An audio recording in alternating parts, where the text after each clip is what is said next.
Bon, aujourd'hui je ne vais pas être tendre avec toi qui souhaites te lancer dans la création de contenu, que ce soit à temps plein ou à temps partiel, ou bien si tu es déjà créatrice de contenu, je vais te partager les 5 erreurs à ne surtout pas commettre si tu veux réussir dans ce métier ou dans cette activité secondaire. Pour ceux qui ne me connaissent pas encore, cette chaîne est dédiée à la création de contenu et plus particulièrement à comment générer des revenus grâce à la création de contenu. Si c'est un sujet qui t'intéresse, c'est un résultat que tu veux avoir, n'oublie pas de t'abonner et je vais te présenter très rapidement pourquoi je te parle de ça aujourd'hui. Moi, je crée du contenu sur notamment Instagram depuis 3 ans maintenant. Je me suis auto-formée avec Canva, etc. J'ai pas du tout fait d'école de communication. J'ai fait une école de commerce qui m'a appris d'autres trucs, mais je me suis vraiment formée toute seule sur cet aspect, communication, création de contenu, etc. J'ai commencé à 3 ans dans une toute autre thématique qui était la prise de parole. J'adorais ça, etc. Je me suis lancée là-dedans. J'ai créé un compte et au bout d'un moment, c'était plus mon truc. J'ai changé, je suis partie à l'étranger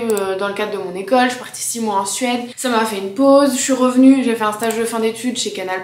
Et ensuite, au moment de ce stage, j'ai commencé le CrossFit et c'est là que j'ai lancé le compte que pour la plupart qui me suivent aujourd'hui vous connaissez, qui s'appelle Mathilde Wood et où j'ai plus de 80 000 abonnés sur TikTok et un peu plus de 6 000 sur Instagram depuis 1 an seulement que j'ai lancé. TikTok je l'ai lancé en avril je crois et Instagram ça fait pas 1 an encore, c'était en juillet ou en août. Donc voilà pour la petite histoire. Et ce qui est intéressant chez moi c'est que moi mon métier c'est pas du tout d'être coach sportif, c'est pas du tout d'être coach en nutrition etc. C'est que je fais de la communication, c'est mon quotidien. Je dirige une agence de communication vidéo. Donc vraiment j'ai cette casquette créatrice de contenu sur mon temps libre à la base. Aujourd'hui ça me prend plus de temps évidemment et j'adore le faire. Et cette casquette agence, cliente et vraiment je travaille au quotidien avec des clients, avec des marques. Je suis une agence donc je viens à contacter des créateurs de contenu parfois. Donc vraiment j'ai ces doubles casquettes qui peut être intéressante pour vous, j'en suis sûre. Surtout reste bien jusqu'à la fin parce que comme d'habitude je vais te donner un bonus, une erreur bonus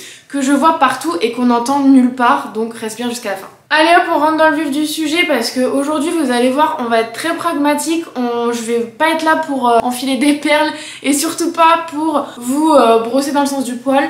Vraiment, on va se dire les choses. Déjà, le premier conseil, c'est d'arrêter d'écouter votre de syndrome de l'imposteur. En fait, ce truc là, ça nous bouffe la vie. Moi, c'est mon quotidien aussi, on le vit tous. Pensez pas que des gens qui sont plus expérimentés que vous, qui ont plus d'abonnés que vous, etc. ne le vivent pas au quotidien. C'est juste qu'ils trouvent des moyens de le surmonter et de ne pas écouter cette voix dans votre tête qui vous dit que vous n'êtes pas capable, que vous n'avez pas les compétences, que vous êtes trop jeune, que vous êtes débutant, etc., etc.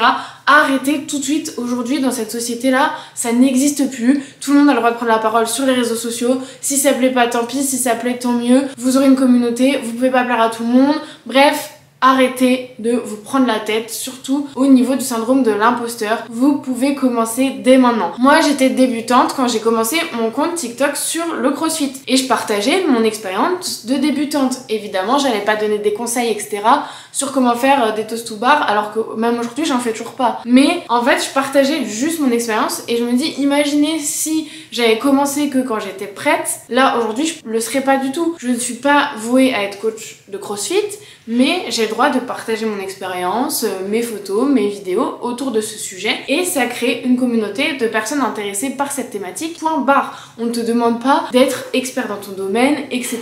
Tu peux te lancer maintenant. Imagine si moi j'avais attendu, j'aurais pas aujourd'hui tout ce que j'ai eu sur l'année qui arrive. Donc c'est maintenant que tu prends la décision, t'arrêtes d'écouter ce syndrome et tu passes à l'action tout de suite.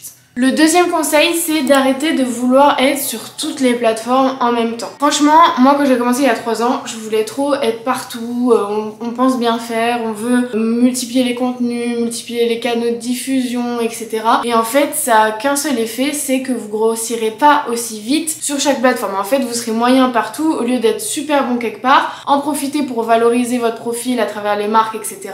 Et ensuite ramener votre communauté ailleurs.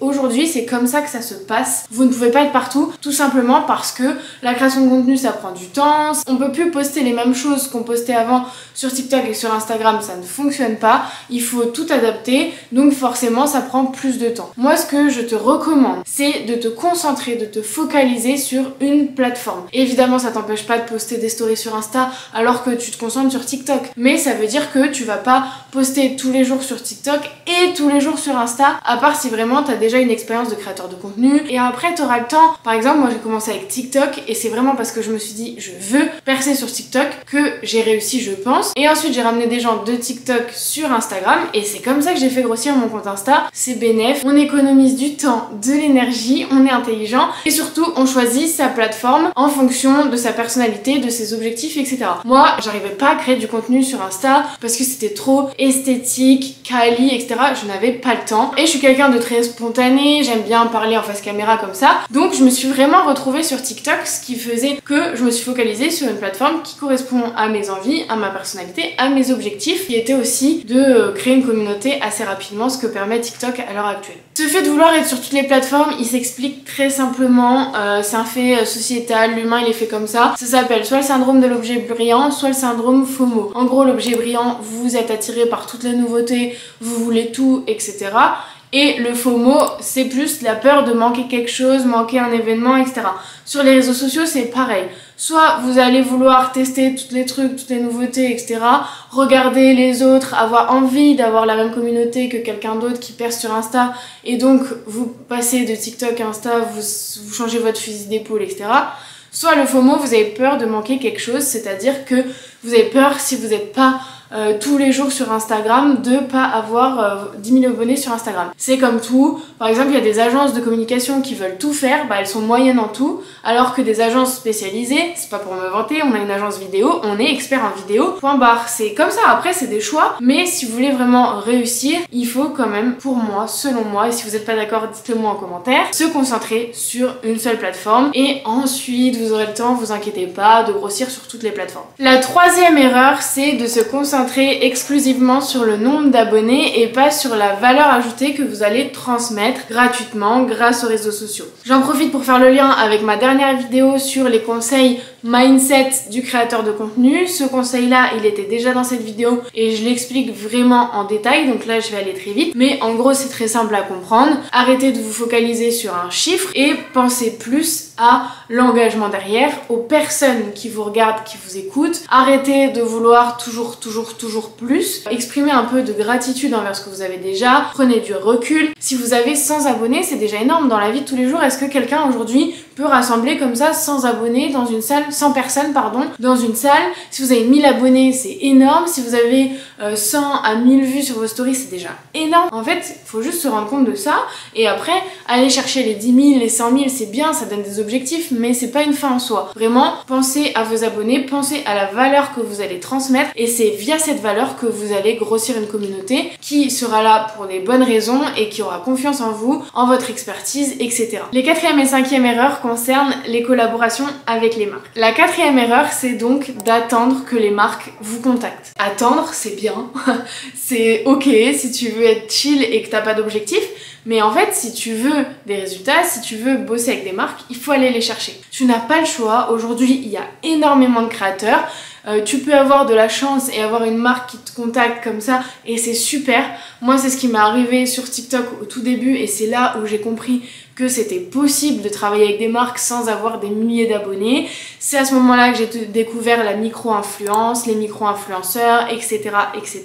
N'attends pas. Franchement, mon conseil, même si tu n'as pas reçu ce MP qui te dit est-ce que vous voulez travailler avec nous, crée du contenu, entraîne-toi avant d'aller chercher les marques, on est d'accord. Mais à partir du moment où tu as 1000 abonnés, que ce soit sur Instagram ou TikTok, tu peux créer des collaborations avec des marques qui recherchent des micro-influenceurs. C'est possible. Arrêtez de vous dire que c'est pas possible, qu'il faut 10 000 abonnés, etc. Non, c'est pas vrai. Quand je dis 1000 abonnés, c'est pour les personnes qui veulent faire de l'influence, c'est-à-dire poster des vidéos pour les marques sur votre propre compte. En revanche, si vous voulez faire de la création UGC, et je vous invite à regarder ma vidéo sur le sujet, sur comment devenir créateur UGC, vous n'avez pas besoin de communauté. C'est-à-dire qu'il n'y a pas besoin d'attendre que les marques viennent à vous parce qu'elles viendront pas à vous si vous n'avez pas de communauté. En revanche, si vous voulez faire de l'UGC pour elles, vous envoyez votre portfolio, tout est expliqué dans ma vidéo et vous passez à l'action.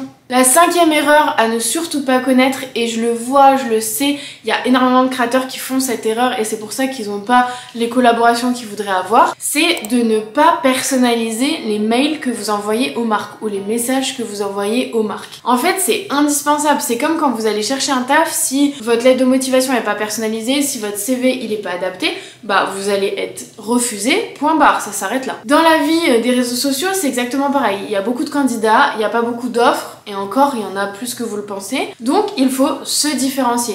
Se différencier, ça passe évidemment par la personnalisation des mails et des messages que vous envoyez. C'est pas bonjour, j'aimerais travailler avec votre marque parce que j'adore vos produits, bonne journée. C'est j'aimerais travailler avec votre marque car j'adore tel produit, nanana, pour telle raison, nanana. Moi, j'ai telle personnalité et je pense que les valeurs de votre marque correspondent à mes valeurs de body positive, d'engagement écologique, etc. Je m'en fous, vous mettez ce que vous voulez, mais vous personnalisez ces mails. Et dans ma vidéo sur l'UGC, évidemment, je vous ai mis un template à télécharger. Je vais le remettre là dans la description. C'est mes mails qui convertissent. C'est des mails que j'envoie, que je travaille depuis 1 an maintenant. Et aujourd'hui, j'envoie 10 mails. J'ai forcément une réponse positive. Donc en fait, il n'y a plus d'excuses. Vous téléchargez ce template, je vous le donne gratos. Il y a tout qu'à expliquer, pourquoi je mets telle phrase, par quoi vous devez remplacer les trous que je mets, etc.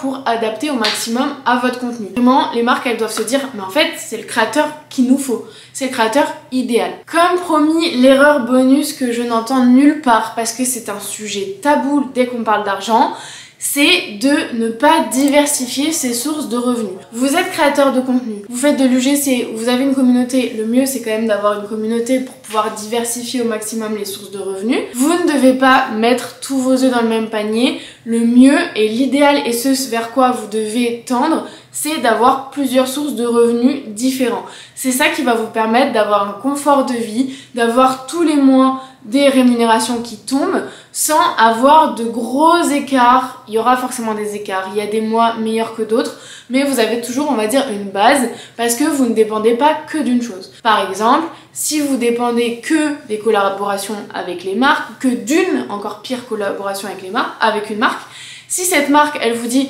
pour une raison X ou Y, ou que vous ne voulez plus travailler avec pour une raison X ou Y, on arrête, ça veut dire que vous avez peanut, vous avez plus rien qui paye votre loyer et votre bouffe. Donc en fait, c'est juste pas possible.